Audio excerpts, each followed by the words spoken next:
great panel to have, and like you mentioned, it is representative of so many different industries, also different geographies, and that's why it makes it so much more special.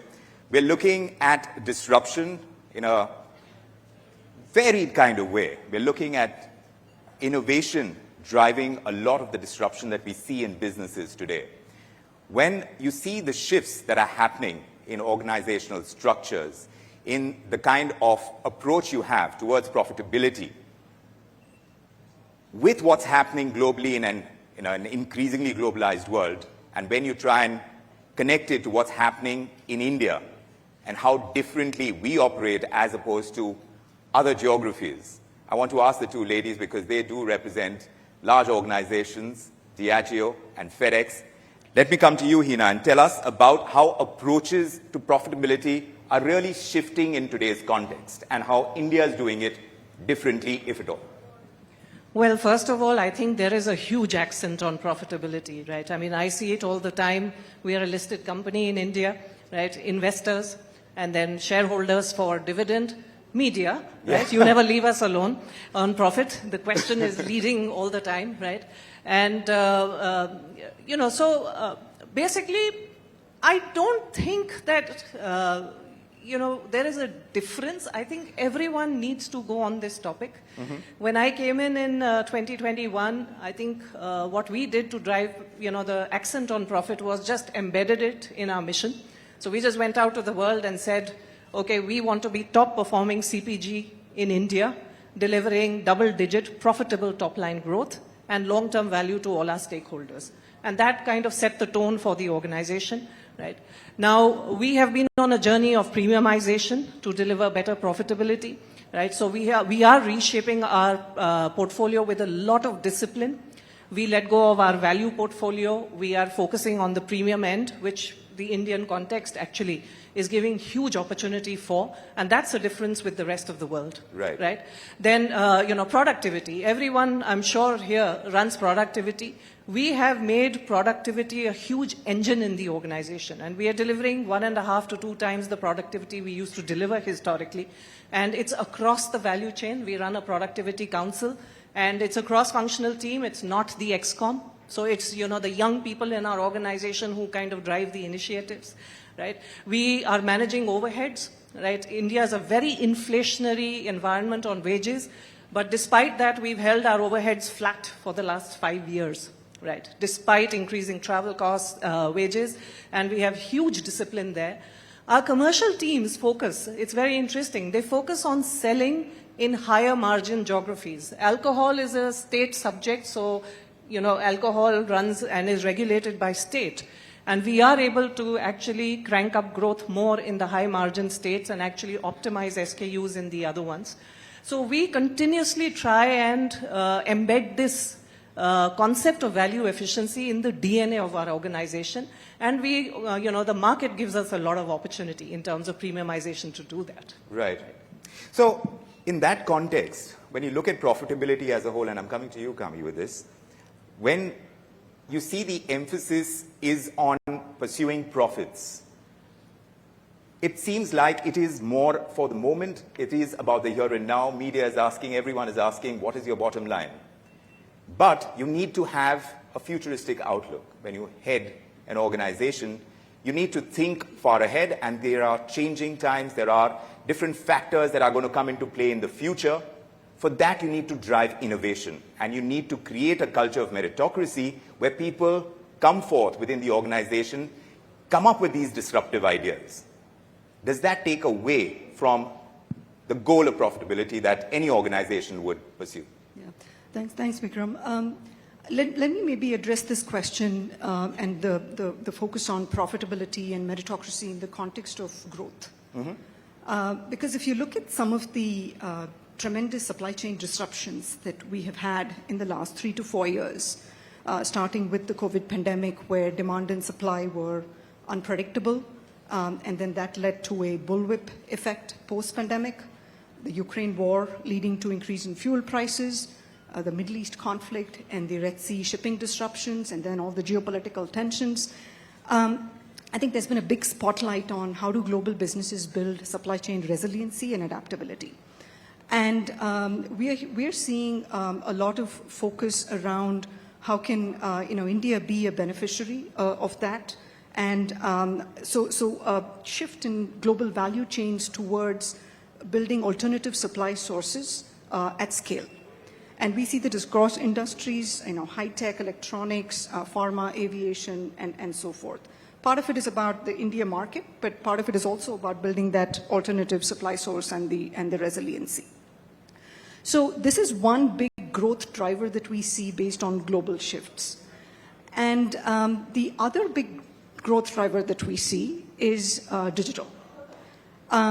So part of supply chain resiliency is about alternative supply sourcing, but part of it is also about supply chain visibility and using data and technology to create that end-to-end visibility for tracking shipments, to predict where things could go wrong, put in interventions, and so forth. So we're focused on how do we make our networks more intelligent and efficient by optimizing for a variety of variables, including external factors like weather and geopolitical disruptions and so forth. So that's another big driver of growth. And I mentioned these two because this opens a lot of new opportunity for how businesses build and succeed. Right.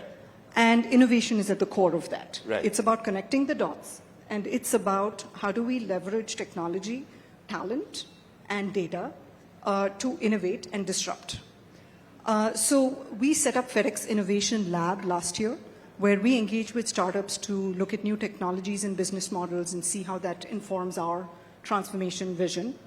We're also engaging with the IITs, Mumbai and Chennai, in setting up centers of excellence for building smarter and more sustainable supply chains. Right.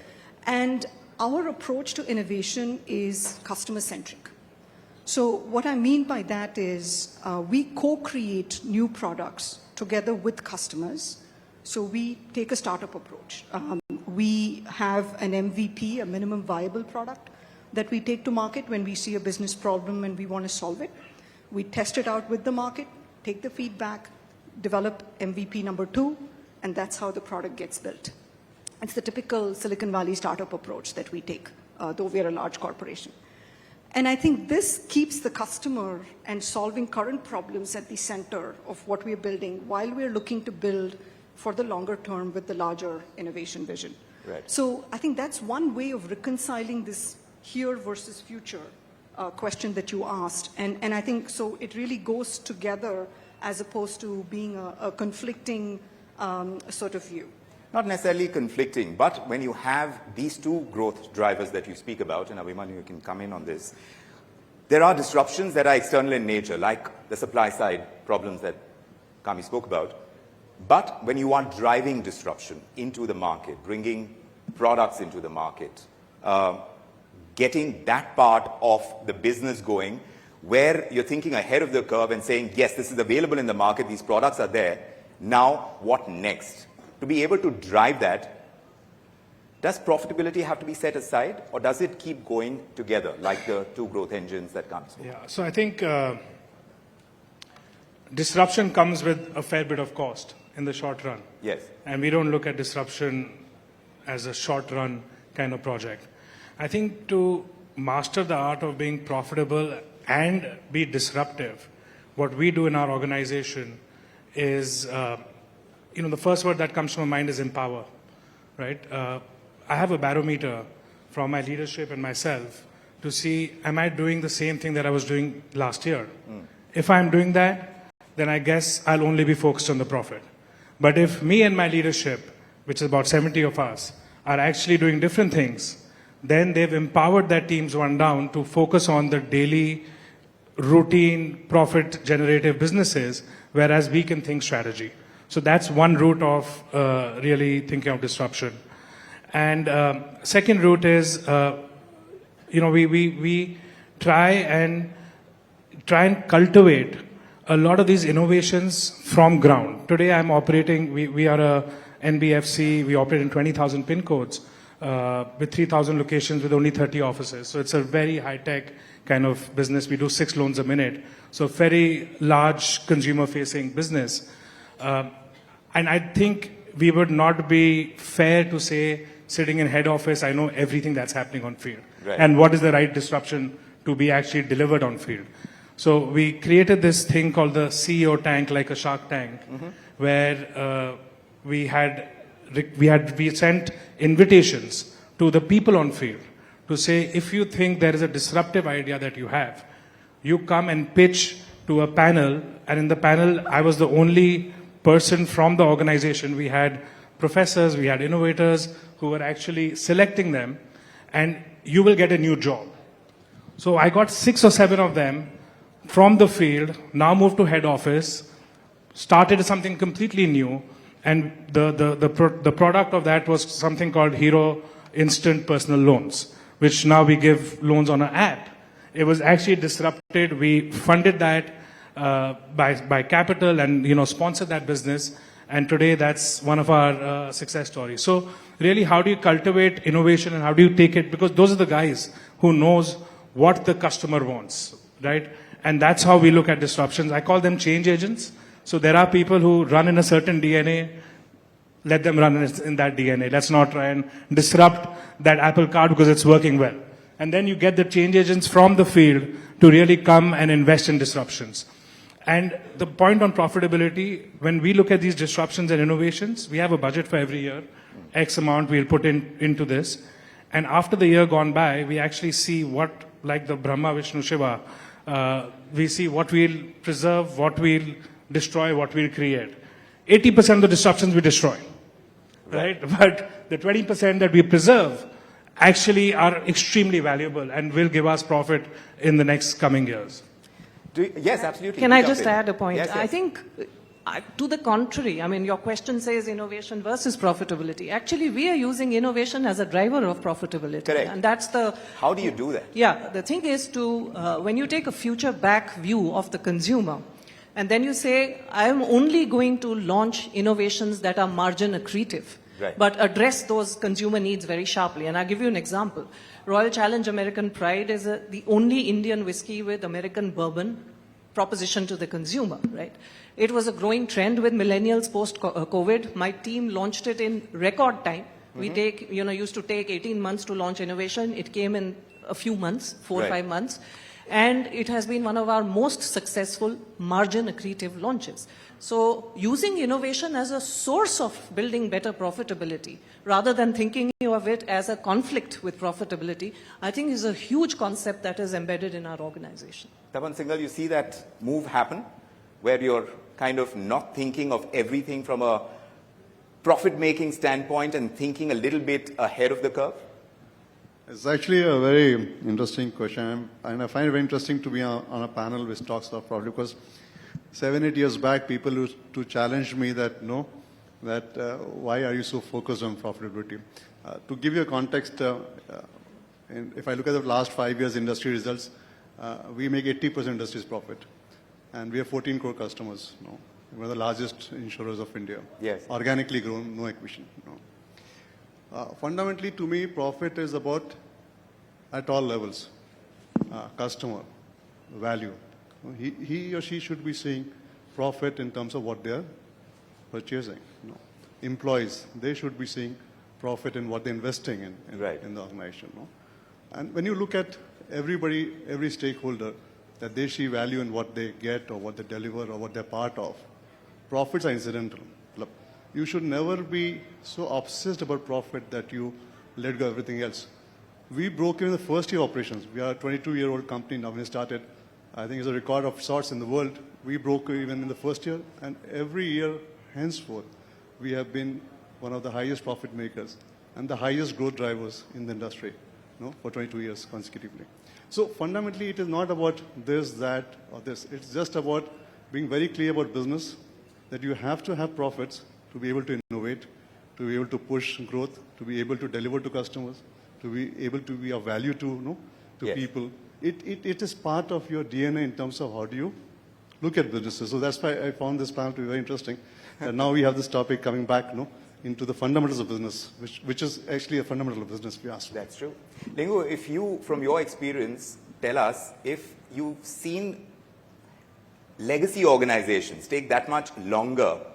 I wouldn't want to go and say course correct, but when you are going to innovate, sometimes the legacy kind of management mantras go out the window. Some of these organizations in India have that. But the startup ecosystem in India stands as a beacon of innovation. Is there a learning over there for legacy organizations? Yeah, I think it's a very broad question. And if I were to take our own example, while I'll talk about the external examples, Kyndryl got spun out from IBM as a services division, separate company all by itself now for the last 2 years. And the nature of what we do right now is IT services to customers. So we had to move from being IP selling organization to a customer-centric organization. So we had to change the management structure itself first. So in a typical IT organization, you'd have a command, control, inspect kind of an operating model. But when you move to a customer-centric model, then services model, then you've got to have employees are far more empowered at the edge because they've got to make decisions at the edge. Like the front desk person at the hotel has to make the decision in a service industry. Similar to that, in IT services, the client partner serving the account has to make the decision. So management structural changes is one thing. So what we did is we took out a certain, in an organization design, classic IT services models, IT company models are global, Asia Pacific, and the country operating model. So we took out the entire Asia Pacific layer. We brought down 60% of the management decision-making nodes away.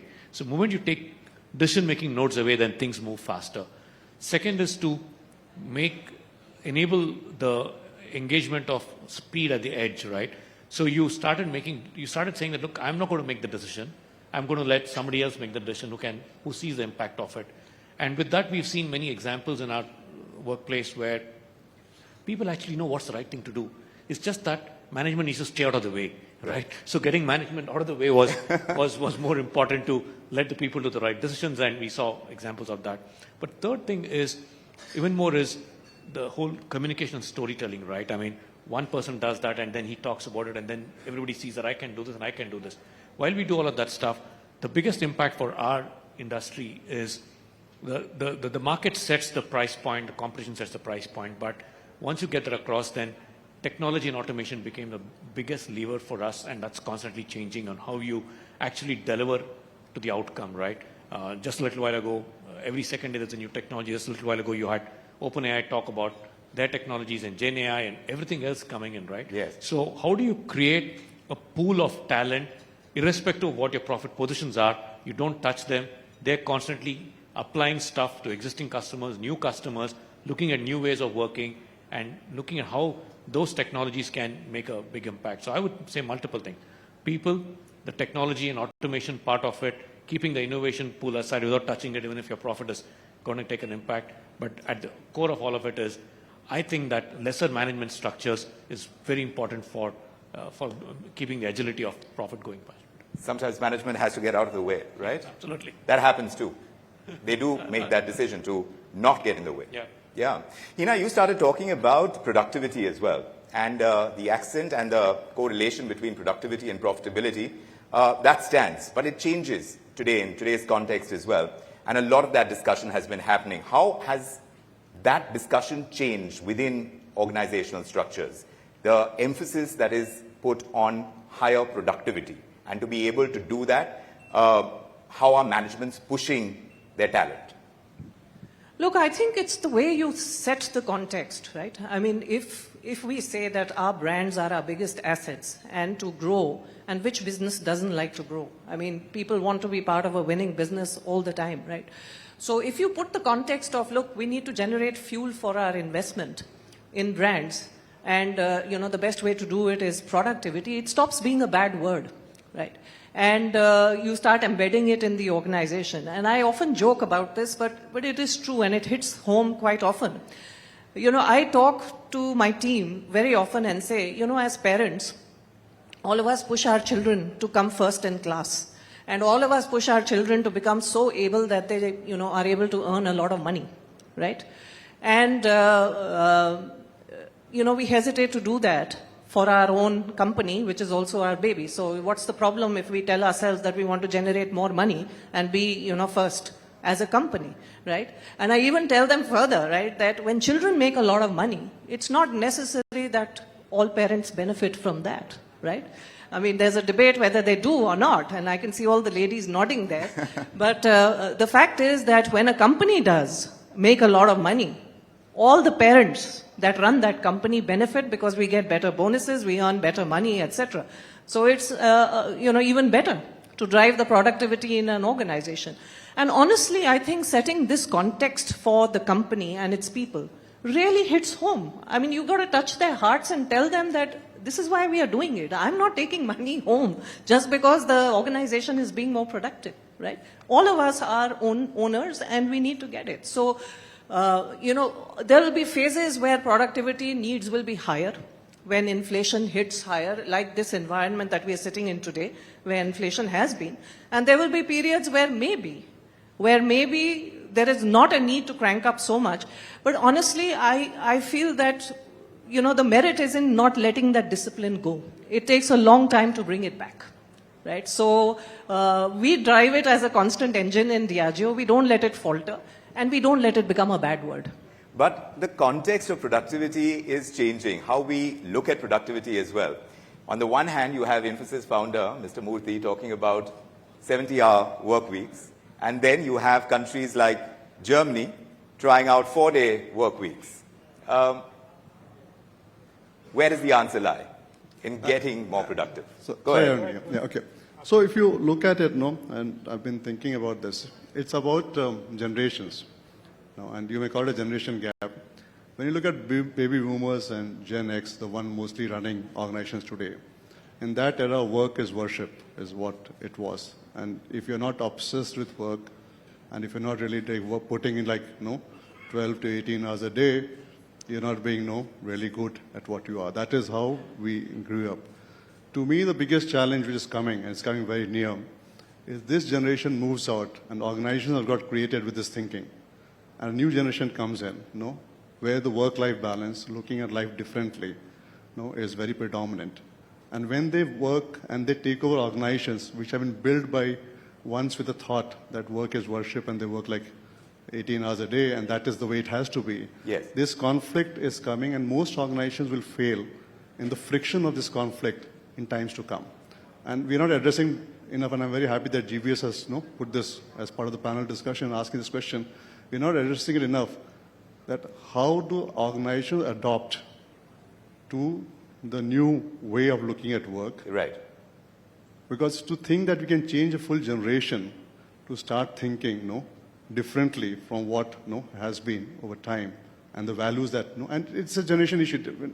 Yes. If I look at a generation before me, it's even different to what the way I think and the next millennials and the way they think. Yes. And how do you do this transformation and transition? And how do you get that work-based transition? And how do you look at productivity very differently? Yes. In terms of, and how do you look at aspirations very differently? It's not about everybody moving to become the CEO as the only end game in life anymore. Yes. And how do you put that all together? And does require more serious thought and discussion, debate than what's happening currently. Because organizations fail tomorrow for this mismatch which is going to come at a very hyper speed which is coming now. And that's why you see this friction now in these two generation issues. You're and saying the discussions. friction is important. Yeah. You're saying that this right now is important. We have to go through this. But are you seeing that come through? No, so, I just want to talk on both the points, productivity and work-life balance. Yes. In my view, there's no substitute to hard work, right? And in our organization, we don't really say 18 hours, 15 hours, 70 hours, right? The work has to get done. And the trick is, how do you actually get all of them aligned to the common purpose? What is the bigger purpose that we are trying to do here, right? In my organization, at Eurofin Corp, our purpose is to empower every Indian's dream of upward mobility. And it's not cliche. We have 7-8 million customers. Out of that, 70% are first-time credit borrowers. So we are actually, making that impact. And that has to be drilled down. Even to the chai wala, coffee wala who's serving us coffee in our office, that how important a job he's doing. How difficult is it to get everyone to buy into the bigger purpose of an organization today? Yeah, so that is something that is a constant push to say, for me, it's about the top leader being there. I was in Bombay yesterday, did a surprise visit to my branch. Last week, I was in Jaipur. So you go to town, go to small branches, and be there. Explain them the purpose. Why are you doing what you're doing? How important you are in building this nation? How important you are in doing what we are doing? And a lot of this is also linked with well-being. A lot of people, we face this all the time, work-life balance, 5 days, unwell. How, as an organization, we are focusing on mental well-being. Sadhguru has been here last 2 days. First week of January, I took 80 of my top leaders to Sadhguru's ashram, spent 3 days there. Do you see the difference coming through? Absolutely. People who never meditated, today are calling me and messaging. No, but do you see the difference in productivity? Absolutely. Do you see it? Clarity. Coming? Clarity of thought. So if I can just add an angle here, especially when you talk in the context of innovation, which I think is key for all of our businesses. Yes. Productivity is not just about doing more or producing more outcome. It's also about thinking differently and producing different outcomes. Yes. And I think that's where the diversity, not just in race or gender or sexual orientation, but also in terms of the generational thought process is very important. And I think one of the things we all need to be thinking about as organizations is how do we really leverage this diversity for better outcomes and not be restricted by a more narrow definition of productivity, but really how do we bring in talent wherever it exists and in, whatever, whether it's virtual or whether it's hybrid or whether it's at the office, how do we provide access, and especially now the technology has enabled us to do that, right, to bring in talent wherever it resides into the organization so that we build on this diversity of thought. And I think that's maybe an angle to think about as well. So technology is making it that much easier. How have you pursued it to kind of find that talent and to bring that talent in? Because I hear in many industries getting skilled talent is becoming increasingly difficult. And this could be a reason for many factors, many of them culturally embedded.